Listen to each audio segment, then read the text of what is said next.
Sorry to keep you waiting. Good afternoon. The Russian military has begun a brutal assault on the people of Ukraine. Without provocation, without justification, without necessity, this is a premeditated attack. Vladimir Putin has been planning this for months, as we've been saying all along. He moved more than 175,000 troops, military equipment, and positions along the Ukrainian border. He moved blood supplies into position and built a field hospital, which tells you all you need to know about his intentions all along. He rejected every good faith effort the United States and our allies and partners made to address our mutual security concerns through dialogue to avoid needless conflict and avert human suffering. For weeks, we have been warning that this would happen. And now it's unfolding largely as we predicted. In the past week, we've seen shelling increase in the Donbass, a region in eastern Ukraine controlled by Russian-backed separatists. The Russian government has perpetrated cyber attacks against Ukraine. We saw a staged political theater in Moscow, outlandish and baseless claims that Ukraine was about to invade and launch a war against Russia, that Ukraine was prepared to use chemical weapons, that Ukraine committed a genocide. Without any evidence, we saw a flagrant violation of international law in attempting to unilaterally create two new so-called republics on sovereign Ukrainian territory.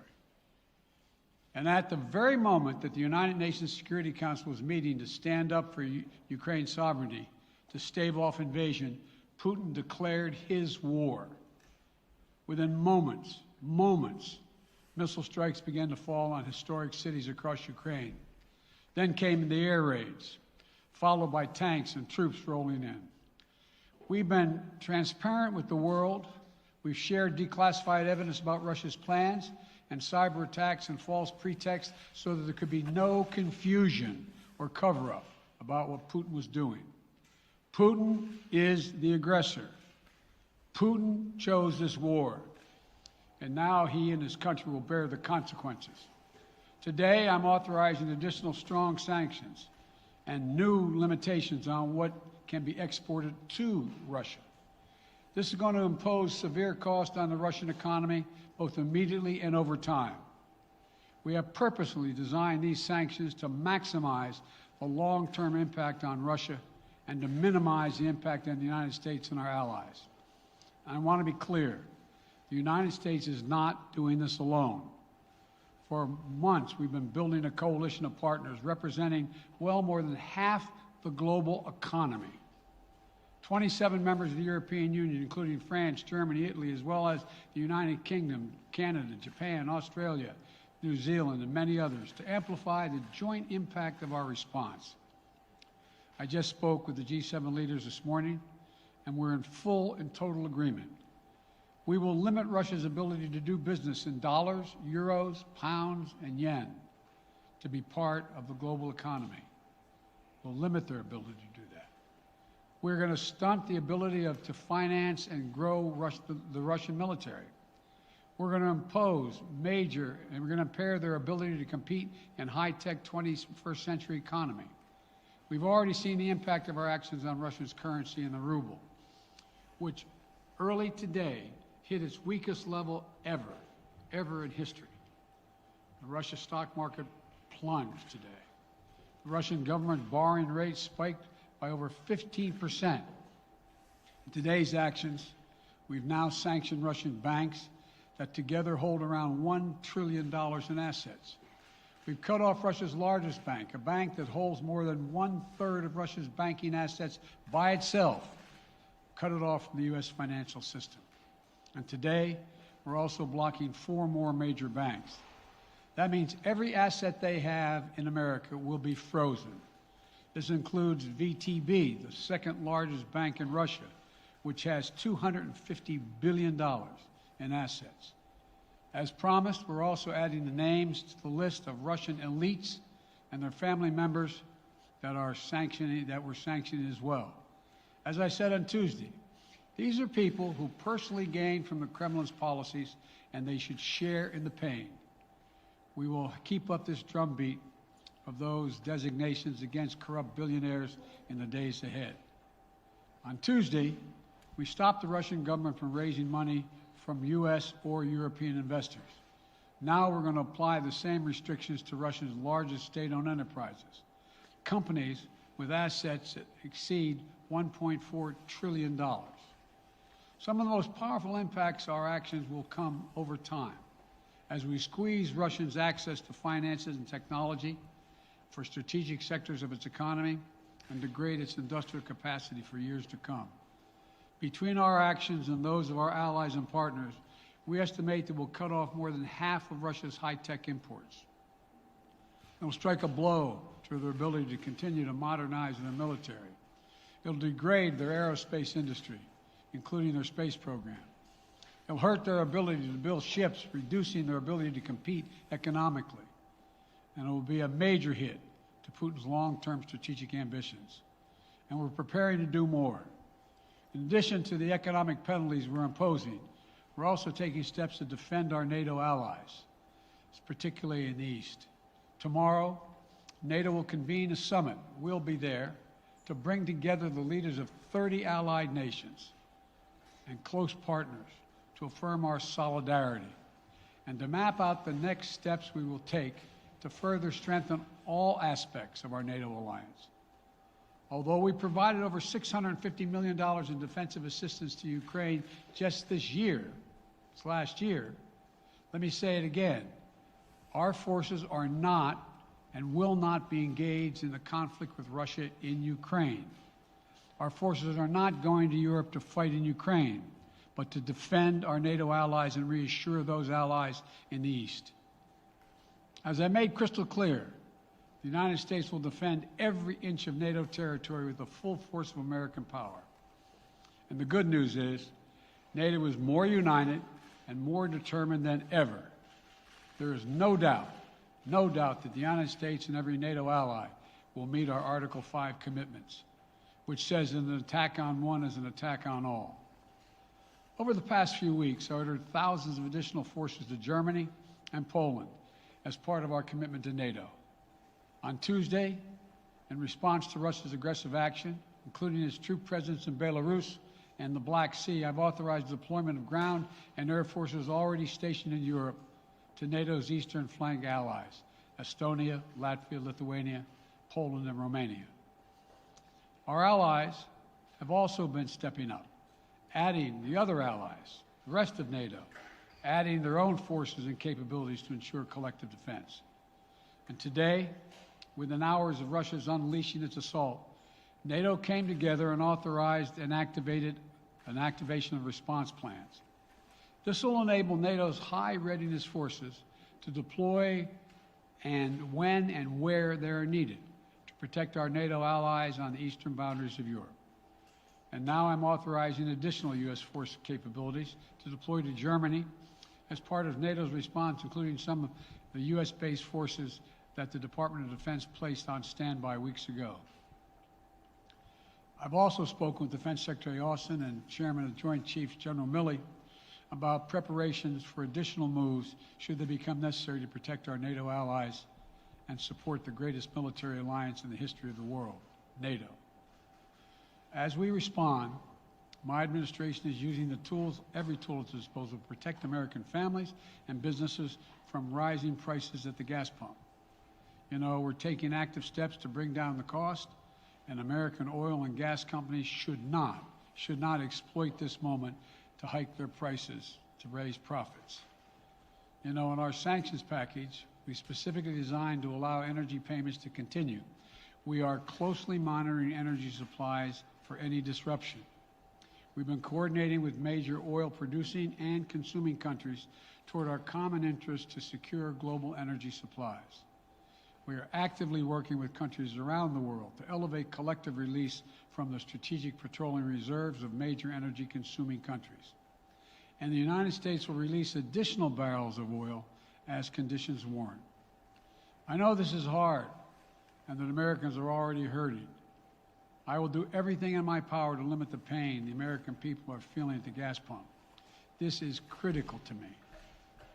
But this aggression cannot go unanswered. If it did, the consequences for America would be much worse. America stands up to bullies. We stand up for freedom. This is who we are. Let me also repeat the warning I made last week. If Russia pursues cyber attacks against our companies, our critical infrastructure, we are prepared to respond. For months, we've been working closely with the private sector to harden our cyber defenses, sharpen our ability to respond to Russian cyber attacks as well. I spoke last night to President Zelensky of Ukraine, and I assured him that the United States, together with our allies and partners in Europe, will support the Ukrainian people as they defend their country. We'll provide humanitarian relief to ease their suffering. And in the early days of this conflict, Russia propaganda outlets will keep trying to hide the truth and claim success for its military operation against a made-up threat. But history has shown, time and again, how swift gains in territory eventually give way to grinding occupations, acts of mass civil disobedience, and strategic dead ends. The next few weeks and months will be hard on the people of Ukraine. Putin has unleashed a great pain on them, but the Ukrainian people have known 30 years of independence. They have repeatedly shown that they will not tolerate anyone who tries to take their country backwards. This is a dangerous moment for all of Europe, for the freedom around the world. Putin has committed an assault on the very principles that uphold the global peace. But now, the entire world sees clearly what Putin and his Kremlin allies are really all about. This was never about a genuine security concerns on their part. It was always about naked aggression, about Putin's desire for empire by any means necessary, by bullying Russia's neighbors through coercion and corruption, by changing borders by force, and ultimately by choosing a war without a cause. Putin's actions betray his sinister vision for the future of our world, one where nations take what they want by force. But it is a vision that the United States and freedom-loving nations everywhere will oppose with every tool of our considerable power. The United States and our allies and partners will emerge from this stronger, more united, more determined, and more purposeful.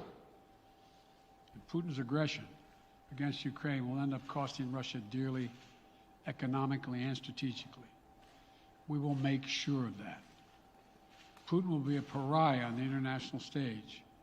Any nation that countenances Russia's naked aggression against Ukraine will be stained by association. When the history of this era is written, Putin's choice to make a totally unjustifiable war on Ukraine will have left Russia weaker and the rest of the world stronger. Liberty, democracy, human dignity, these are the forces far more powerful than fear and oppression. They cannot be extinguished by tyrants like Putin and his armies. They cannot be erased by from people's hearts and hopes by any amount of violence and intimidation. They endure. In the contest between democracy and autocracy, between sovereignty and subjugation, make no mistake, freedom will prevail. God bless the people of a free and democratic Ukraine. May God protect our troops. Mr. President. Associated Press, Zeke. Do you have any plans to speak with President Putin at this point? And what interactions have you had with the Russian government? I heard the first part. Do I have any plans to speak with Putin at this point, and what? What communications have you had with the Kremlin as far as military operations in Ukraine and making sure this does not spiral into a larger conflict? Well, it's a large conflict already. The way we're going to ensure it's not going to aspire to a larger conflict is by providing all the forces needed in the Eastern European nations that are members of NATO. NATO is more united than it's ever been, and I have no plans to talk with Putin. Mr. President. Wall Street Journal, Tarina. Mr. President, you didn't mention SWIFT in your sanctions that you announced. Is there a reason why the U.S. Isn't doing that? Is there a disagreement among allies regarding SWIFT and whether Russia should be allowed to be a part of it? The sanctions that we've proposed on all their banks have of equal consequence, maybe more consequence than SWIFT, number one. Number two, it is always an option, but right now that's not the position that the rest of Europe wishes to take. Cecilia Vega, ABC. Sir, sanctions clearly have not been enough to deter Vladimir Putin to this point. What is going to stop him? How and when does this end? And do you see him trying to go beyond Ukraine? And a second question I'll just give to you now. This statement that he gave last night, the threat that he gave, the West will face consequences greater than any you have faced in history. Is he threatening a nuclear strike? I have no idea what he's threatening. I know what he has done, number one. And number two, no one expected the sanctions to prevent anything from happening. It has to show, this is going to take time, and we have to show resolve so he knows what's coming. And so the people of Russia know what he's brought on them. That's what this is all about. This is going to take time. It's not going to occur. He's going to say, oh my God, these sanctions are coming, I'm going to stand down. He's going to test the resolve of the West to see if we stay together, and we will. We will, and it will impose significant costs on him. Will he go beyond Ukraine, sir? Do you see him going? Yes. Thank you. Two topics, just really quick. First, markets are down and gas prices are up. I know you always stress the difference between Wall Street and Main Street, but everybody seems to be in for some economic pain. How economically painful is it going to get for people in this country? And I do have one more question. First of all, there's no doubt that when a major nuclear power attacks and invades another country, that the world is going to respond, and markets can respond all over the world. So there's no doubt about that, number one. Number two, the notion that this is going to last for a long time is highly unlikely as long as we continue to stay resolved in imposing the sanctions we're going to impose on Russia, period. What's the next question? I'm sorry. The next question is, did you underestimate Putin, and would you still describe him the way that you did in the summer as a worthy adversary? At the time, he was, I made it clear, as an adversary, and I said he was worthy. I didn't underestimate him. And I've read most of everything he's written. Did you read the, I shouldn't, I'm not a wise guy. You heard the speech he made, almost an hour's worth of speeches, why he was going into Ukraine. He has much larger ambitions in Ukraine. He wants to, in fact, reestablish the former Soviet Union. That's what this is about. And I think that his ambitions are completely contrary to the place where the rest of the world has arrived. And with his ambitions, you're confident that these devastating sanctions are going to be as devastating as Russian missiles and bullets and tanks? Yes, Russian bullets, missiles, and tanks in Ukraine. Yes, I am. Thank you, President Biden. If sanctions cannot stop President Putin, what penalty can? I didn't say sanctions couldn't stop him.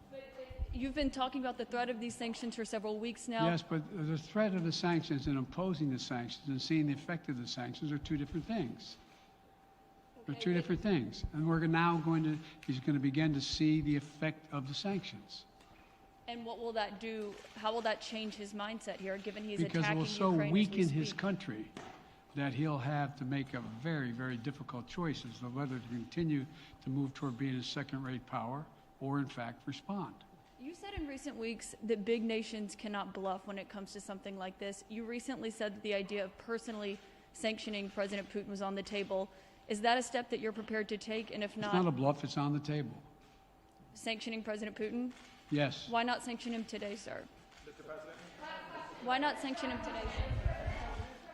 Mr. President, if I can, you detailed some severe and swift new sanctions today and said the impact it will have over time. But given the full-scale invasion, given that you're not pursuing disconnecting Russia from what's called SWIFT, the international banking system, or other sanctions at your disposal. Respectfully, sir, what more are you waiting for? Specifically, with the sanctions we've imposed exceed SWIFT. The sanctions we imposed exceed anything that's ever been done. The sanctions we imposed have generated 2/3 of the world joining us. They are profound sanctions. Let's have a conversation in another month or so to see if they're working. Yes. Can I ask you about Zelensky? Sir, you spoke to Vladimir Zelensky yesterday, sir? What's the risk that we are watching the beginning of another Cold War, and is there now a complete rupture in U.S. and Russian relations? There is a complete rupture right now in U.S.-Russian relations if they continue on this path that they're on. And in terms of a Cold War, that depends. You have the vast majority of the rest of the world in total opposition to what he's doing, from Asia to South America to Europe to around the world. And so it's going to be a cold day for Russia. The idea, you don't see a whole lot of people coming to his defense. And are you, if I could follow up, sir, are you urging China to help isolate Russia? Are you urging China to help isolate Russia? I'm not prepared to comment on that at the moment.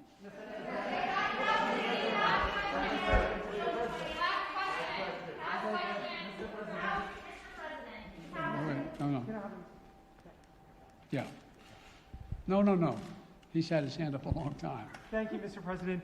How concerned are you that Putin wants to go beyond Ukraine into other countries, and the U.S. will have to get involved if he moves into NATO countries? Well, if he did move into NATO countries, he will be involved. We will be involved. The only thing that I'm convinced of is if we don't stop now, he'll be emboldened.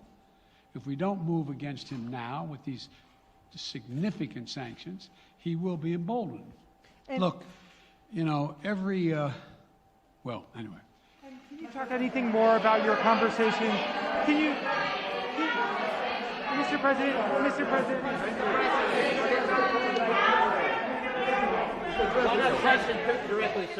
Why not sanction Putin directly today? I'm sorry, I can't hear you. Sir, India, which is a major defense partner of the United States, is India fully with you on the issue of Ukraine and Russia? Does the Defense Department of the United States... Sir, India is one of your major defense partners. Is India fully in sync with the United States on Russia?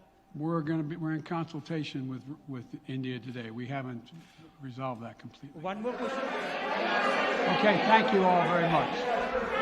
Thank you.